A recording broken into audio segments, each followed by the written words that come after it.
Desde el siglo VI a.C., el pueblo armenio habitó la zona de la Ruta de la Seda, desde Anatolia hasta la región del Cáucaso. Todos los imperios tenían interés en ocuparla y sufrió muchas invasiones. A pesar de eso, el pueblo armenio mantuvo su lengua y su escritura, así como su religión cristiana. A fines del siglo XV, tras la caída del Imperio Bizantino, se produjo un avance turco-otomano desde Asia Central, que terminó en una ocupación. Hubo siglos de buena convivencia, pero cuando el pueblo turco perdió territorios que ocupaba en Occidente, reforzó el otomanismo, es decir, oprimió a los otros grupos étnicos de la región. Una de esas minorías era el pueblo armenio y las personas de ese origen pasaron a ser ciudadanas y ciudadanos de segunda categoría. En el siglo XIX podemos decir que se les permite cierta autonomía administrativa, se va a crear el Millet armenio, donde tienen sus religiosos, sus políticos, pero ¿qué pasa? Se forma una burguesía armenia que empieza a prosperar, que empieza a enviar a sus hijos a universidades europeas, que no se quedan como profesionales en Europa, que vuelven y empiezan a contrastar realidades. Empiezan a ver en qué condiciones viven en los vilayetos armenios. Y ahí aparece todo un movimiento que empieza siendo intelectual, cultural, periodismo, escritores. La lengua armenia se moderniza, empiezan a aparecer algunos partidos políticos armenios. En diferentes lugares empieza a haber rebeliones, pero ¿esto por qué? Porque los armenios empiezan a tomar conciencia efectivamente de que son ciudadanos de segunda, que carecen de derechos y que están sometidos al cobro de altísimos impuestos. Aquí estaríamos viendo el germen de este odio que empieza a haber hacia los armenios, que además, entre otras situaciones, miraban hacia Europa y miraban hacia Rusia, que era la potencia que estaba limítrofe al imperio turco, rival histórico de Turquía, cristiano. Entonces, es como que se empiezan a dar toda una serie de situaciones que van a provocar el comienzo de las matanzas, que después la historia dirá por qué esas matanzas se denominaron genocidio. ¿Qué es un genocidio? El jurista judeo-polaco Raphael Lemkin acuñó el término genocidio en 1943 y tomó como referencia el caso armenio cuando definió al genocidio del pueblo judío. Con esa base, las Naciones Unidas crearon 5 años después la Convención para la Prevención y la Sanción del Delito de Genocidio. Para este organismo internacional, un genocidio se produce cuando existen crímenes para destruir total o parcialmente a un grupo nacional, étnico, social, racial, cultural o religioso. Estos crímenes pueden ser matanzas a miembros del grupo, lesiones graves a la integridad física o mental de los miembros del grupo, sometimiento intencional del grupo a condiciones de vida que lleven a su destrucción física, medidas destinadas a impedir los nacimientos en el grupo, traslados por la fuerza de niños del grupo a otro grupo. Los ataques contra el pueblo armenio se sucedieron en distintas etapas. La primera etapa se la conoció como las matanzas hamidianas. Esto respondía al nombre del sultán, el sultán Abdulhamid, que era quien gobernaba en ese momento, también apodado el Sultán Rojo. Se lo conocía por ser bastante sanguinario por las medidas que tomaba. Acusando a los armenios de organizar complots, empieza en estos vilayetos, en estas ciudades, en estas regiones, mayoritariamente habitadas por armenios, empieza con una serie de matanzas sistematizadas que se conocieron como matanzas hamidianas. Y esto ocurre mucho antes del año 1915. Esta primera etapa va entre los años 1894 y 1896. En una segunda etapa, para poder entender por qué ocurre, este sultán es destituido en el año 1908. Asume el poder un triunvirato denominado Jóvenes Turcos, que pertenecían a un partido político denominado de Unión y de Progreso. Para los armenios fue esperanzador en un primer momento, porque había terminado una etapa bastante sangrienta, y al año siguiente se produce en la región de Cilicia, que es el sudeste de Turquía, una segunda matanza muy importante que se lleva la vida de 30.000, aproximadamente 30.000 armenios. Empieza la Gran Guerra, la que después conocimos como la Primera Guerra Mundial. ¿Por qué es importante mencionar esto? Porque la Gran Guerra hace que todas las potencias estén distraídas, estén ocupadas de esto que está ocurriendo. Turquía queda como aliada de los países centrales, del Imperio Austrohúngaro y Alemania. ¿Por qué es bueno o interesante mencionar que la fecha, la efeméride, es el 24 de abril? Porque el 24 de abril lo que ocurre es que son detenidos, arrestados, todos los intelectuales, toda la élite armenia masculina, periodistas, religiosos, escritores, políticos. Bueno, toda esa élite, con la excusa de reclutar a hombres para la guerra, son arrestados, pero a los pocos días eran todos muertos. Después fueron por el desarme de toda la población armenia. Y lo peor vino, bueno, todo el procedimiento es malo, pero lo peor vino en la última etapa, donde son arrestados mujeres, niños, ancianos, que son sacados de sus viviendas, de sus posesiones, y bueno, ahí empieza la gran caravana y deportación hacia los desiertos de Siria, hacia los desiertos de Deir el-Zor, donde muchísimos de ellos, antes de llegar al desierto, mueren de inanición. De inanición, de abusos y hasta de asesinatos, ¿no? El genocidio exterminó a 1,5 millones de personas de origen armenio, la mayoría niñas, niños, mujeres y ancianos. Mis abuelos estaban en buena posición económica. Mi abuela era un comerciante prominente en la ciudad de Estambul. Había 21 comerciantes armenios que todos los días iban al Ministerio de Interior a tomar café y jugar al backgammon, que es origen oriental y se llama tabli. Después los ingleses le pusieron backgammon. En la víspera del 24 de abril, como de costumbre habían ido para encontrarse con Talyat, que era el ministro de Interior, les sirvieron el café como siempre, pero el café estaba envenenado. Los 21 fallecieron. Al día siguiente, las esposas se juntaron y quisieron ir al Ministerio de Interior para preguntar por qué sus maridos no habían llegado. Mi abuelita colaboraba con los misioneros norteamericanos. Mi abuelita fue detenida por ellos. No le permitieron ir. Fue la única que se salvó. Las 20 mujeres que habían ido, y algunas acompañadas por sus hijos, las mataron a todas. Y a mi abuelita le quitaron todas sus posesiones. La dejaron prácticamente desnuda, con 3 hijos huérfanos. Bueno, mi papá tendría alrededor de 7 años.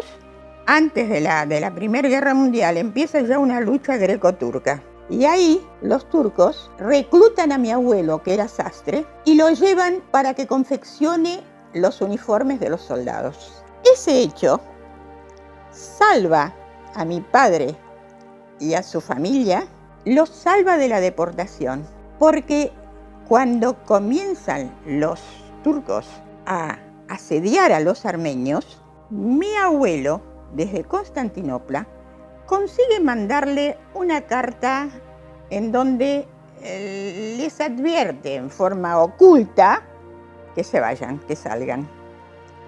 Entonces, este grupo familiar sale y se van a Esmirna. En ese interín, mi padre pasa 10 días caminando entre muertos. Quedan sedientos. Encuentran un lugar con un aljibe y quieren acercarse a beber agua.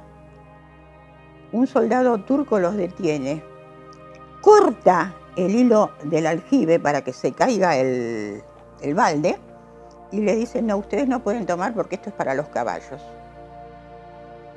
Tienen que seguir caminando y se acercan ya al puerto. Mi padre está desfalleciente, se está casi por caer y le pregunta un vecino: ¿qué te pasa, Arutiún? ¿Por qué estás así? Agua. Pero hijo, tenés el río al lado, ¿no te diste cuenta? Esa es una segunda vez que puede sobrevivir. De Salónica terminan pasando, después de unos años, a Atenas, y ahí se reencuentran con el abuelo, con su papá, con mi abuelo, con su papá, que vuelve de la guerra.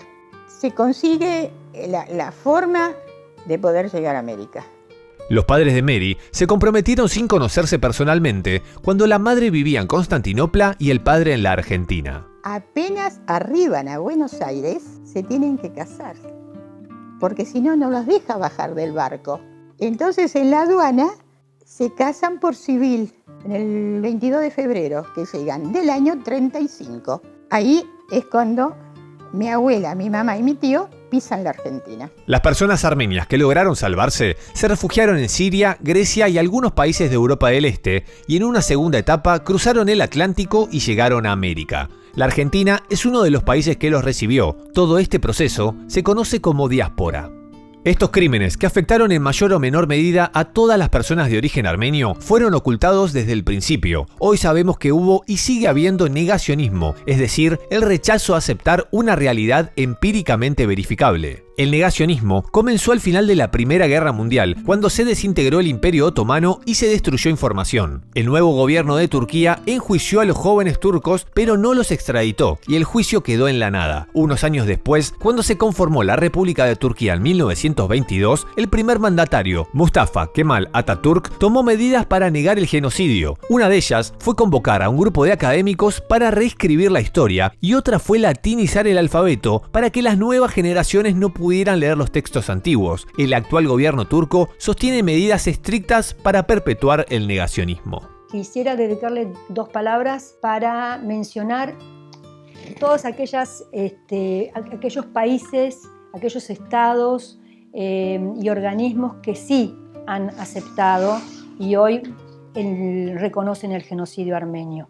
La Unión Europea, el Vaticano, casi todos los países de Latinoamérica, Argentina, Uruguay, Chile, Bolivia, Brasil. Se esperaba muchísimo el reconocimiento de los Estados Unidos, que llegó el año pasado frente a la conmemoración de los 106 años del genocidio armenio. La decisión de Estados Unidos de reconocer oficialmente el genocidio armenio está atizando un debate que lleva años vivo en la Unión Europea. Turquía sigue negando hasta el día de hoy, porque dentro del país, dentro del régimen actual de Erdogan, existe en el Código Penal un artículo, que es el artículo 301, que penaliza a todos los ciudadanos de Turquía, sean armenios o no, que mencionen la existencia de aquel genocidio contra los armenios. Y bueno, el caso más emblemático es el del año 2007, cuando es asesinado el periodista Hrant Dink, que era el director del diario Agos de Estambul, un diario de la comunidad armenia. A partir de este asesinato es como que seguimos reafirmando esta cuestión de que el genocidio para los armenios todavía, al no ser reconocido por Turquía, todavía continúa.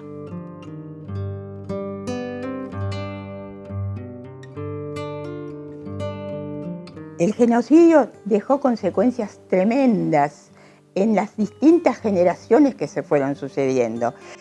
Yo me siento orgullosa de ser descendiente de armenios.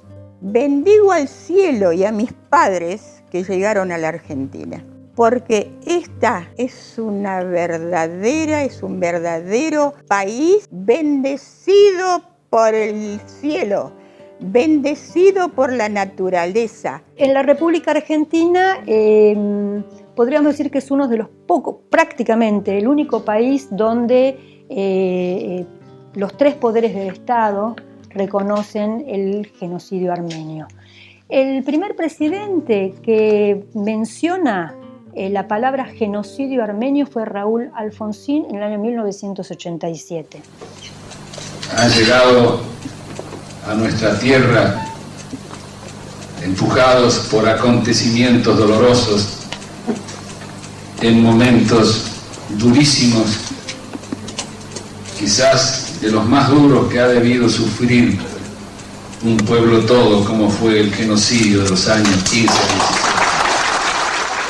En el año 2007 se sanciona la ley 26.199 que declara el Día de acción por la tolerancia y el respeto entre los pueblos como el 24 de abril. Por supuesto, tomando como base que en ese día se conmemora el genocidio armenio. Y lo más notorio que tiene la República Argentina es que también el Poder Judicial se expidió al respecto cuando el 1 de abril del año 2011 se dicta una histórica sentencia que afirma que el Estado turco cometió genocidio contra el pueblo armenio. Fue el escribano Gregorio Hayrabedian, bajo el patrocinio letrado de su hija abogada Luisa Hayrabedian, quien lleva a cabo este juicio que lo inician en el año 2000 y durante los años subsiguientes viajan por el mundo entero para recabar fuentes y archivos y toda la información que hoy está en el Centro de Documentación de la Fundación. ¿Cuáles son las reivindicaciones actuales del pueblo armenio? Las reivindicaciones actuales del pueblo armenio tienen dos ejes. El primero es lograr que más países y organismos internacionales reconozcan que hubo un genocidio, y el segundo es seguir luchando contra el negacionismo de Turquía. El respeto entre los pueblos empieza en casa, sigue en la escuela, sigue en las universidades, continúa en los trabajos, en los políticos y en los medios de comunicación. El respeto entre los pueblos es no estigmatizar al otro, es poder tomar las diferencias del otro y viceversa, porque eso nos va a enriquecer a todos. El Día de Acción de Respeto y Tolerancia entre los Pueblos es una fecha especial para recordar el inicio del genocidio al que fue sometido el pueblo armenio por parte del Imperio Otomano en 1915. A partir de este hecho, en las escuelas trabajamos los conceptos de respeto y tolerancia entre los pueblos.